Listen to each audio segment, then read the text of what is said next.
it is in 1916 that Jassasa went to work with British spies in Arabia. Lawrence of Arabia, of course, is the most well-known of them. These British spies were sent into Arabia, posing as Muslims. And they went to two actors in Arabia, two. One was Shareef al-Hussein, who was appointed by the Khalifa in Istanbul as the Shareef of the Hajjaz, Mecca and Medina, in control. Mecca was under the control of an Arab battalion, but Medina was under the control of a Turkish battalion. And I wish I could understand why the Khalifa insisted on the Turkish battalion under the leadership of Fakhri Pasha to defend Medina. I don't know why. So when the British spies went to Hussein, they offered him the moon. They offered him the moon. We will liberate the land of the hated Ottoman Turks, and we will give you independence and freedom, and you will now become the king of the Arabs. Remember, Britain is not talking about Khilafah. No, we'll make you the king of the Arabs. And we also prepared to offer you a little, you know what, just £7 million. Huh? £7 million at that time is what Bill Gates has now. Shareef Hussein, the great-great-grandfather of Abdullah in Jordan now, then betrayed the Prophet Muhammad ﷺ, betrayed 1400 years of history of this ummah, violated the plain and clear command of Allah subhanahu wa ta'ala in the Quran in Suratul Ma'idah, in which He commanded us, Ya ayyuhalladhina amanu la tattakhizul yahuda wan nasara awliya. Do not take the Jews and do not take the Christians as your awliya. Do not establish an alliance with them in which you become dependent upon them and subservient to them. Do not do that, says Allah. بَعْدُهُمْ أَوْلِيَاءُ بَعْضٍ. They are protecting friends of each other. وَمَنْ يَتَوَلَّهُمْ مِنْكُمْ فَإِنَّهُ مِنْهُمْ. Whosoever from amongst you turn to them for that kind of an alliance, you no longer belong to this ummah, you've now joined them. إِنَّ اللَّهَ لَا يَهْدِي الْقَوْمَ الظَّالِمِينَ. Surely Allah will never provide guidance for a people who commit such an atrocious act of wrongdoing. And this is precisely what Shareef Hussein did, and what all his descendants from that day to this day have been doing. Shareef Hussein now accepts 7 million sterling pounds and enters into a military alliance with Britain and declares himself independent of the Ottoman Khalifa.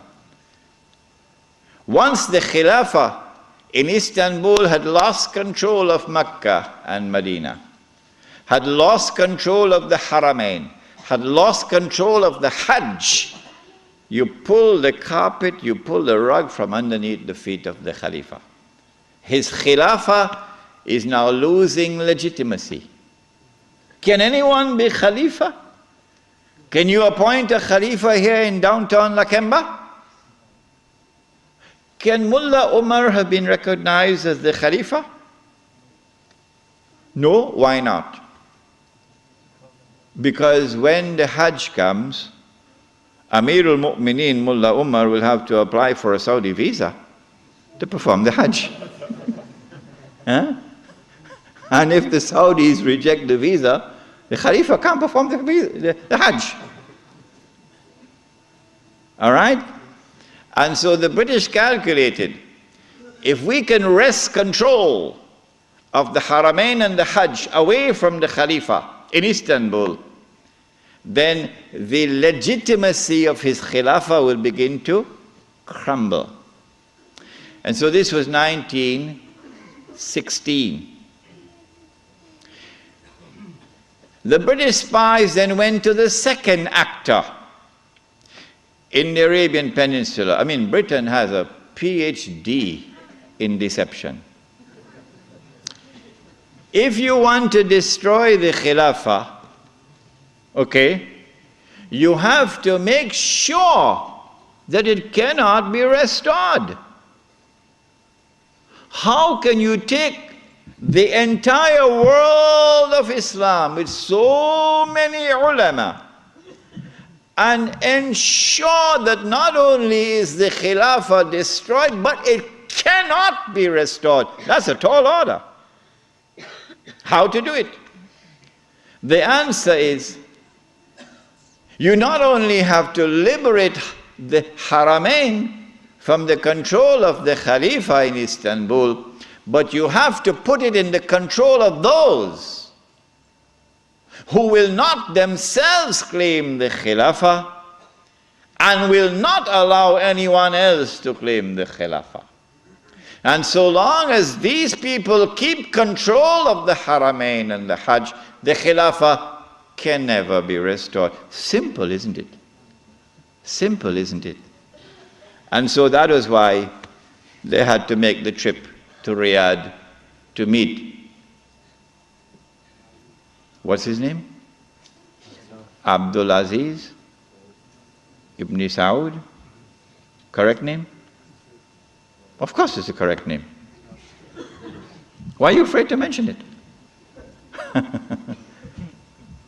But Abdulaziz ibn Saud did not control the Hajjaz. So he couldn't command the check for £7 million. He had to be content with something less than that. So what the British offered to him was, if you would sign the same kind of agreement with us and violate the specific command in the Quran and betray Allah and His Messenger and betray the Ummah, if you will do that, we pay you £5,000 a month. Would you accept that? Abdulaziz says yes. Yes. And in 1916, Abdulaziz ibn Saud signed an agreement with Britain. Yes. Which made of him a military ally of Britain, subservient to Britain. But when the Ikhwan, who were his military force, questioned him, how can you sign this agreement with Britain? And how can you accept this money from Britain, £5,000 a month? Abdulaziz ibn Saud says, this is jizya.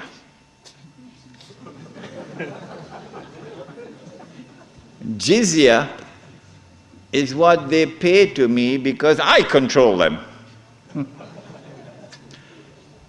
It was dust in their eyes and they swallowed it. And so Abdulaziz ibn Saud got away with it. Massive betrayal, and a very dangerous plan is now in place. As soon as the Khilafah is destroyed, that Abdulaziz ibn Saud will be given what is known as the green light, something that Saddam Hussein knows about, the green light. And then he will attack and take control of the Haramain. And when once he does that, he won't make the mistake of ever claiming the Khilafah for himself.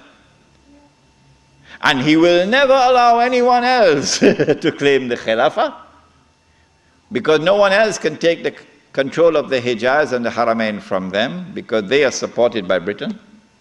And so goodbye to the Khilafah. It's gone. It can never be restored. Never, never, never be restored. So long as Britain and the United States of America underwrite the security of the Saudi state, you can never, never, never restore the Khilafah. By 1919, the Ottoman Empire was in shambles, falling apart. And a British army under General Allenby, with many Arabs and Punjabi Muslims fighting faithfully under his control, attacked the Turkish garrison which was defending Jerusalem, defeated it, and liberated the Holy Land. This was a joyous day for the Jews, because now the countdown is really moving forward, and the golden age is coming back.